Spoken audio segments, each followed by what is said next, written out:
Aujourd'hui, je vous raconte l'histoire d'Ethel, une femme âgée de 97 ans qui a vécu une expérience qui allait changer sa perception du monde. Ethel se trouvait dans une chambre d'hôpital à Brooklyn, l'endroit même où elle était née, lorsqu'un événement tragique a eu lieu. Son cœur s'est arrêté de battre.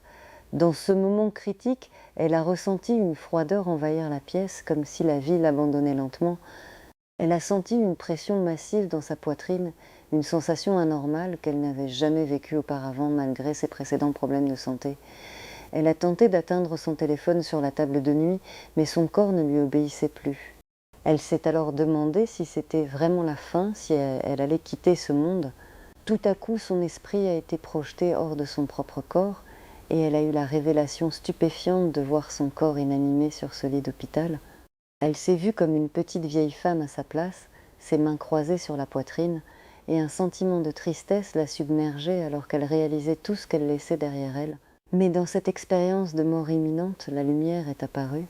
Ce n'était pas une lumière ordinaire, mais une lumière douce, chaleureuse et pleine d'amour. C'était une présence vivante qui émanait d'une chaleur réconfortante. À travers cette lumière, Ethel a su qu'elle n'était pas seule. Elle a entendu alors une voix qu'elle ne pourrait jamais oublier. Cette voix a résonné avec autorité et douceur, lui disant « Ethel, il n'est pas encore temps, mais je t'ai amenée ici parce qu'il y a des choses que je dois te faire dire à mon peuple. » À ce moment-là, elle a compris qu'elle se tenait devant Jésus-Christ. La sensation de sa présence l'a fait tomber à genoux dans un élan d'adoration et de pleurs. Ethel était dans un état d'émerveillement, consciente de la grandeur et de la compassion de celui qui l'avait appelée. C'est alors que Jésus lui a montré quelque chose d'important. Il lui a dit clairement qu'il souhaitait qu'elle communique un message. Ce message, comme elle allait le découvrir au fur et à mesure de son expérience, n'était pas seulement pour elle-même. Il avait trait à ce qui se passait dans le monde, dans leur pays, et à la façon dont cela concernait la foi des chrétiens. Mais avant de continuer, demandez-vous d'où vous regardez cette histoire. Ethel est une voix qui pourrait résonner avec vous, peu importe où vous vous trouvez. Restez à l'écoute, car ce qu'elle va partager pourrait bien bouleverser votre perspective. Ethel, dans cet espace entre la vie et la mort, était à la fois remplie d'émerveillement et de crainte. La lumière qui l'entourait était céleste et enveloppante, l'illuminant d'une chaleur qu'elle n'avait jamais connue. Elle connaissait la présence de Jésus, une figure majestueuse, rayonnante, au regard pénétrant qui semblait voir au plus profond de son âme. Ses traits étaient à la fois empreints de douceur et de puissance. Sa voix, claire et autoritaire, résonnait comme une mélodie aimante qui touchait chaque fibre de son être. Chaque mot qu'il prononçait était chargé de résonance et de vérité. Il lui avait dit, Ethel, « Il n'est pas encore temps, mais je t'ai amené ici parce qu'il y a des choses que je dois te faire dire à mon peuple. » Le sentiment d'urgence l'avait immédiatement frappée. Elle avait sa connaissance de la profondeur du monde spirituel, mais à ce moment-là, tout semblait cristallin. Et elle savait qu'elle devait écouter attentivement. Jésus lui a montré des visions de l'Amérique, non pas sous forme de cartes, mais comme un père regardant son enfant aimer et souffrir.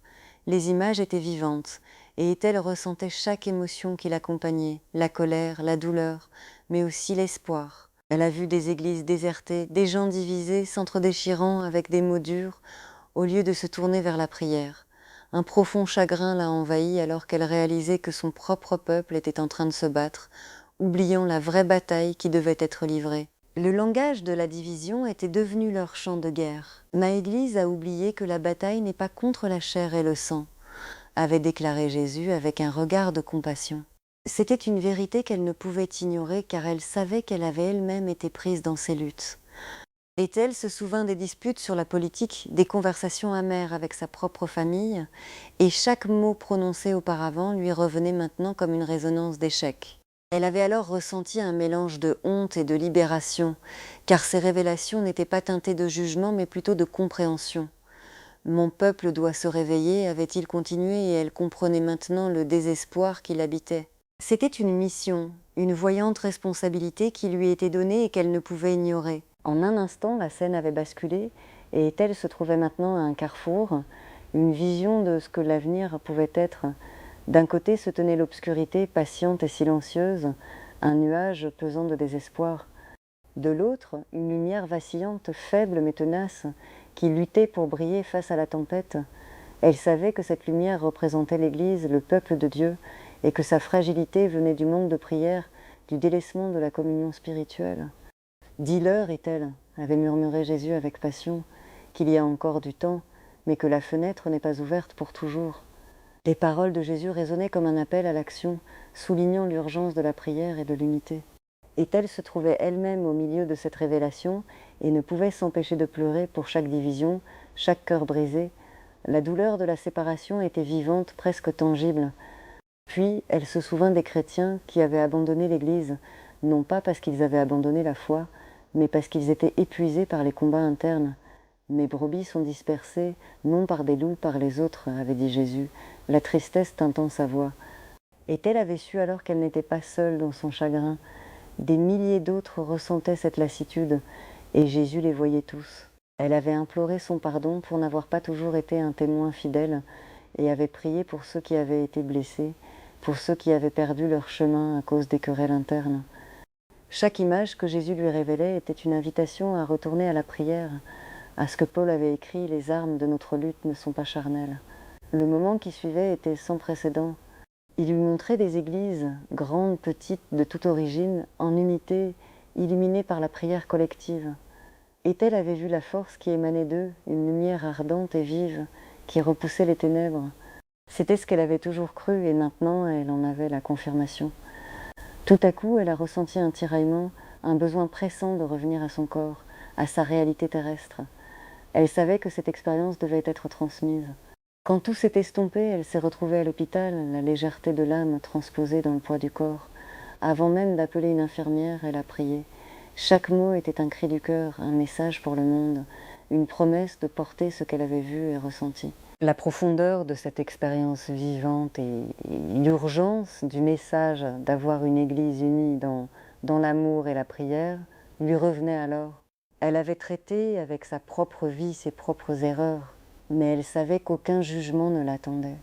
Ce qu'elle avait vu et ressenti l'accompagnait dans son intégralité. Les mots de Jésus résonnaient encore dans son esprit, lui rappelant que son appel maintenant était de transmettre cette lumière au monde avant qu'il ne soit trop tard. Ethel a ressenti un changement saisissant alors qu'elle revenait lentement à la conscience. C'était comme si quelqu'un avait tourné une clé dans une serrure et elle était projetée de nouveau dans son corps.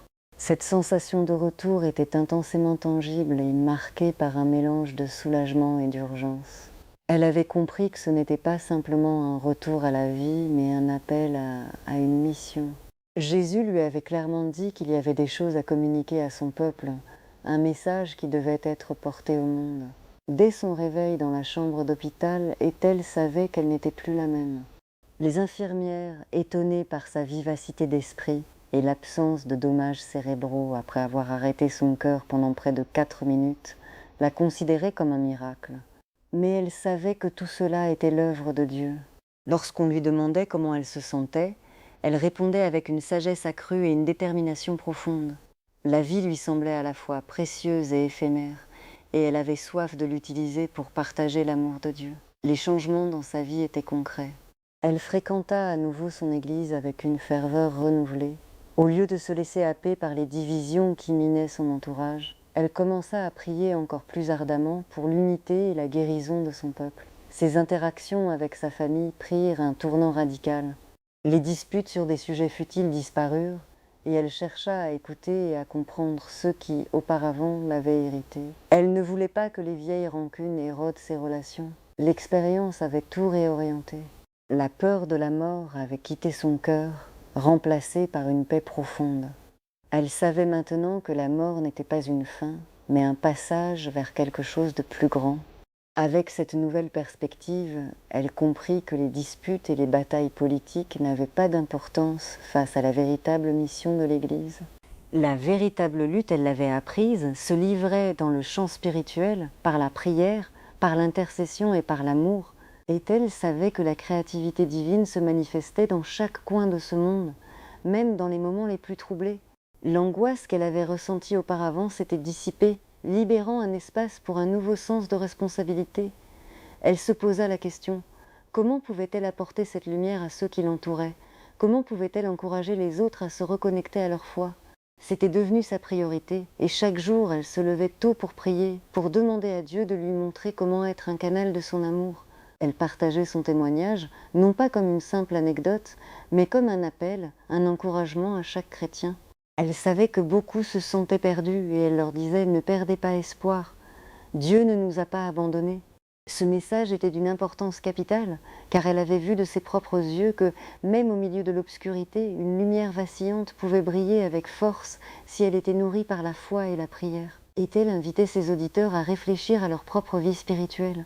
Qu'est-ce que cela signifie pour vous? Où en êtes-vous dans votre relation avec Dieu? Voulez-vous être une partie de cette lumière, ou allez-vous permettre à l'obscurité de vous engloutir?